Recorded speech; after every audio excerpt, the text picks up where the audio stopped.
Yo, what's good? It's Skano.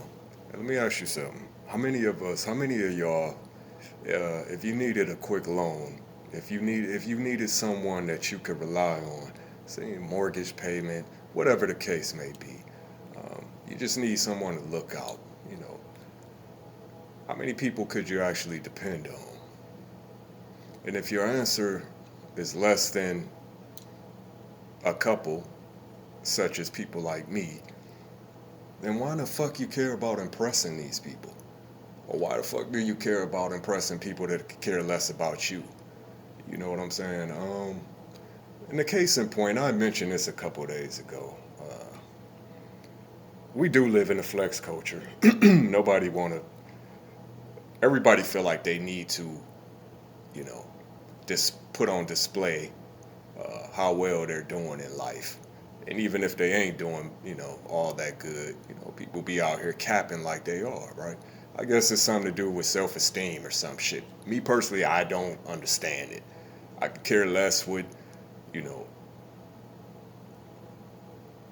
So when you hear about situations like, and not to try to ridicule the man, but former football player Adrian, former running back Adrian Peterson, MVP of the league, one of the greatest backs ever played in the NFL. Um, Made over 100 mil in his career. Like I said, I'm not a pocket watcher, but this came across my feed, and from what I understand, a lender, a second party lender, is selling off his Heisman Trophy, MVP award, woo woo, different little memorabilia. I guess he had in storage units, or I'm not really sure about that. But so, how do you go from 100 million up to being in debt, where you borrow on 5 mil to pay off lenders? Now you owe this lender 5 mil because, and you wonder. I mean, financial illiteracy is one thing, but I would say just foolishness is a totally different subject. And like I said, I don't want to ridicule the man. He's not the first. We know Antoine Walker, uh, and I'm only picking out black athletes because that's the community I'm from. I don't focus on what other people doing. So this is not to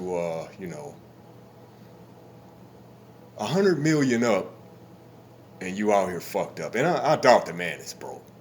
Rich people file bankruptcy and they still, be having bread. But obviously, if you borrowing money 5 mil to pay off lenders, then obviously you're not financially stable. So the point I'm getting to, how does that happen?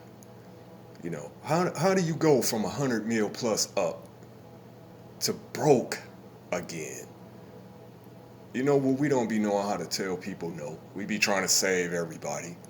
And I'm like, I will not spend a dime on myself, man. I would go without shit, but turn around and do for others. And I don't do it, for no credit or no pat on the back, no trophies. This is just the type of person I am. So I rarely buy myself shit, I'm like I said before, I'm just frugal. Call me cheap, whatever, you know. But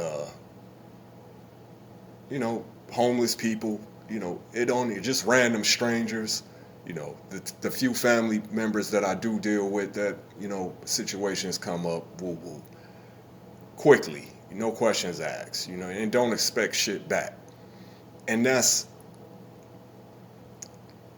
part of the reason why, the more money you get, the more you think you got obviously at your disposal. Um, but you got to understand, man. People will spend your money before you make it. You know what I'm saying? If that's the situation, you take care of people. You got people on, I would say on your payroll, so to speak. Sometimes you got to understand, though, that it's okay to tell people you ain't got it. Um, And like I said before, living to excess, man, at the end of the day, to oppress strangers, when your ass is fucked up and you broke, does it matter? You know what I'm saying? The people you impress day to day that care less about you, does it matter? You know, but like I said, man, it's a, flex culture we live in. So, I understand why people feel the pressure to try to live up to these standards and shit, but it's all bullshit. At the end of the day, man, if I got money in my stash, if I got money in my account, and you know, emergency funds, I'm good, man. You know, I don't need to have all these trinkets or whatnot to make me feel like just knowing I can go buy that shit if I want it within reason. Like I said, I'm not a millionaire, but if I want to go on a trip, I can do that. If I want to go spoil myself, I can do that. But I'd rather have that money. I'd rather have that money doing something for me, whether it's investing it in something or even just stashing it, man. Because I'm telling y'all, shit about to get crazy out here. They keep telling y'all the recession over, the economy is turning back. This shit is sick. It's up and down, man. It's up and down. So we come out of it. They're giving these little stipends, and if you qualify for that, the government giving these what's your income tax returns, whatever they call that shit. So niggas gonna be balling for a couple months over the summer. Then you're gonna be back fucked up again, buying the same bullshit though. Clothes, just bullshit. But like I said, to each their own, man. But how you go from 100+ million to fucking broke again? That would never happen to me. Never. And I don't give a... Yeah, I'm being judgmental. Because there's people out here, I mean, and true enough, that's his money. He made it. It's his career. I'm not a pocket while I ain't trying to spend nobody else's money. But goddamn, it just make you wonder, do people really just... I don't know, man. And I know a lot of these athletes come from humble backgrounds, And of course, he's the exception. Most of these guys are not this damn foolish with money. But, all expense trips paid for your family and friends. Every time you turn around, you're lending money, you're giving money, you're doing... Next thing you know, you fucked up. And who can you turn to?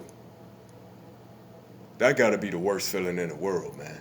To go from being rich to fucking broke. That's why when that Great Depression happened in the 30s or 40s or whenever it happened, the first Great Depression, you had people who were rich prior to that stock market falling, literally killing themselves left and right. They could not deal with the idea of going back to being broke, man. You know what I'm saying? That gotta be depressing as fuck. But you got people like Evander Holyfield who's just like, you know what, fuck it, man. I had that shit. It was good while it lasted. It's done. You know what I'm saying? And, hey, life goes on. And that's a great, attitude to have. Me personally, and that's why I'm so frugal. I know what it's like, bro. Like, and a lot of us know what it's like. And I'm talking about levels of poverty that fuck that, getting a new pair of tennis shoes every 2-3 months throughout the school year. I'm talking about getting a pair of tennis shoes, and them shits gotta last you the whole school year. You got a pair of play shoes and you got a pair of tennis school shoes, or we go somewhere shoes. You better not get caught wearing them motherfucking them good shoes outside playing. That's a beat down. But that's what I was saying about excessiveness, man. And it's okay to be generous. You will be blessed. Trust me, you will reap what you sow. So I don't, I can't criticize somebody for it, because I'm the type of person, if I ever got rich, I would turn around and give most of it away. It's just the type of person I am. And so if that makes you feel good, I don't have a problem with that. But trying to impress people, trying to buy love, you know what I'm saying? Because at the end of the day, man, 99% of the people that's fucking with you when you up, when you down and out, they won't be around. or they ain't gonna fuck with you like they used to, and you damn sure better not ask for anything. So yeah, call me a cheapskate, but that's okay. 216 Skano from the gutter.